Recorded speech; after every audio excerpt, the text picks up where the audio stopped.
টান কবিতা গোলাম মুস্তফা। নবশস্যের প্রথম দিনে আজি উৎসব রাতি, কৃষক পল্লী নব আনন্দে উঠিয়াছে তাই মাটি।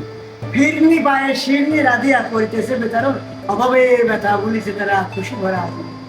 সেই রজনীতে দুটি যুবক দুটি সে সহাধর, দুটি গৃহতে জাগিয়া উঠলেন নিশীত রাতের পর। কহিল হামিদ পত্নীরে রাখি মুখেতে প্রীতিঘাস, এক মোর বাতা আহম্মদ হতা নির্জনে করে বা।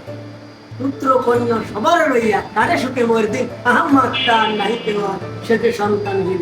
সরিষার আটি করি পরিপাটি রাখিয়াছি সারি সারি, তার থেকে আমি গোপনে ওকে দিয়ে আসি আজ চারি। প্রভাত না হতে কাজটি মোর সমাপন করা চাই, জানায় যদি করি কিছু দান পুণ্য তাহাতে নাই। ওদিকে হতায় শুয়ে বিছানায় আহম্মদ মনে মনে একই ভাবনা ভাবছে নীরবে, একই ভাবনা ভাবছে নীরবে রহিয়াছে ক্ষণে ক্ষণে। চেষ্টা আমার হেতা করে বাস নিয়ে তার ছেলে মেয়ে, অভাব তাহার বেশি শতবার আমার অভাব সে। একা পরীক্ষায় একা পরিবাস নাই কো আপনজন, আপনার লাগে এত শস্যের মোর কেবা প্রয়োজন। শস্যের আটি করি পরিপাটি রাখিয়াছি সারি সারি, তার থেকে আমি গোপনে উহাকে দিয়ে আসি আটি চারি। প্রভাত না হতে কাজটি মোর সমাপন করা চাই, জানায় যদি করি কিছু দান পুণ্য তাহাদ না।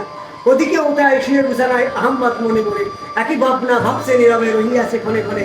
চেষ্টা আমার হেতা করে বাস নিয়ে তার ছেলে মেয়ে, অভাব তার বেশি শতবার আমার অভাব চেয়ে। একা পরীক্ষায় একা পরিবাস নাই কো আপনজন, আপনার লাগে এত শস্যের মোর কেবা প্রয়োজন। শস্যের আটি করি পরিপাটি রাখিয়াছি সারি সারি, তার থেকে আমি গোপনে উহাকে দিয়ে আসি আটি চারি। প্রভাত না হতে কাজটি মোর সমাপন করা চাই, যদি করি কিছু দান পূর্ণ তাহাতে নাই। এর উভয় করিল সমাধান উভয়ের অভিলাষ, জানিল না কে বুঝলো না কেউ বিধাতার পরিহাস। কালে এই কথা হলো জানা জানি রটিল সকলখানে, দেশের খলিফা হারুনা উঠিল তাহার কানে। পুলকপুরিত খলিফার প্রাণ শুনি সেই কীর্তিগাথা, কৃষক পল্লী ভবনে আসিয়া নত হলো তারকা। নিজ দানে সেটা মসজিদ গড়ি কহিয়া গেল, দানের শ্রেষ্ঠ আল্লাহর ঘর স্বভাবে হেতা ভালো।